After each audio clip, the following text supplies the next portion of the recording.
नमस्कार दर्शक बंधु, चलतु जानिबा मरीगले भी महिला माने केउ पांचटी जिनिस पिंधिबा कथा नुहे, नचेत स्वामी होइथांती कांगाल। आमे आम दैनंदिन जीवन रे ज्योतिष शास्त्र उपरे अधिका गुरुत्व देइथाउ, जेउथिरे नारी मानकर आचार व्यवहार ठारू आरंभ करी तांकर चालीचलनी एवं कौन पिंधिबा उचित अवा अनुचित उपर मध्य गुरुत्व दिया जाइछि। एहा करिबा द्वारा तांको स्वामीर लंबा आयुष्य बा दीर्घायु हेबा अवा वैवाहिक जीवन सुखरे कटे बोली विधि रहिछि।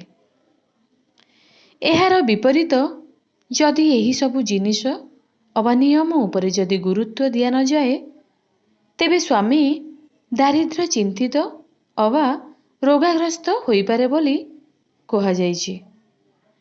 तेणु नारी माने एही सबु जिनिस उपरे गुरुत्व देवा सहित पुरुष माने मध्य एही सबु विपरीत जिनिस उपरे बारण करिबा उचित। विवाह बंधन एक गुरुत्वपूर्ण बंधन। कहा जाए कि स्वामी स्त्री बंधन एहा आगरु जोड़ी होई आसी थाए। स्त्रीर एही भूल स्वामीर जीवन को नष्ट करि देई थाए। तेणु स्त्रीर एही भली जीवन स्वामी प्रति विपद अटे। विवाह परे पति एवं पत्नी विवाह बंधन रे बांधी होई रही थांती। तेणु आज आमे जानिबा सेही पांचटी जिनिस विषय रे जहा जने स्त्री कले स्वामी कांगाल होई थाए एवं स्वामी स्त्री को मध्य अलगा करि देई थाए।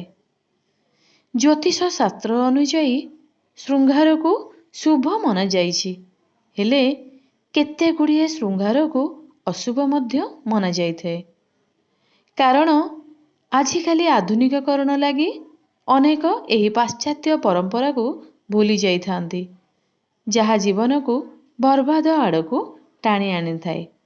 आसंतु जानिबा केउ सबु श्रृंगार स्वामी पाई स्त्री करिबा द्वारा अनिष्ट होई थाए। एक रे सुनार गहना। सुनार गहना पिंधिबा जणे सधवा नारी पाई एक श्रृंगार होई थाए। हेले एपरि किछि सुनार गहना अछि जहा जणे स्त्री पिंधिबा द्वारा जणे स्वामी अवा तांको परिवारर अमंगल होई थाए। सुनार पाउजी अवा झुंटिया विवाहित नारी माने पिंधिबा द्वारा स्वामी अवा तार परिवार लोकंकर अमंगल होई थाए।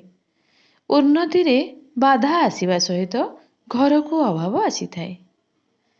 दुई रे धड़ा लुगा अवा साड़ी।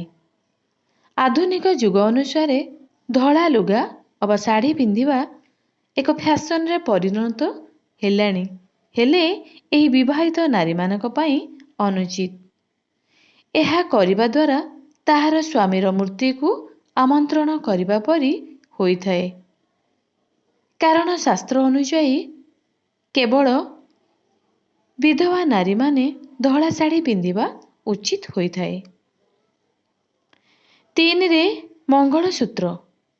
एहा हेउची विवाहित नारी मानकर मूल सूत्र।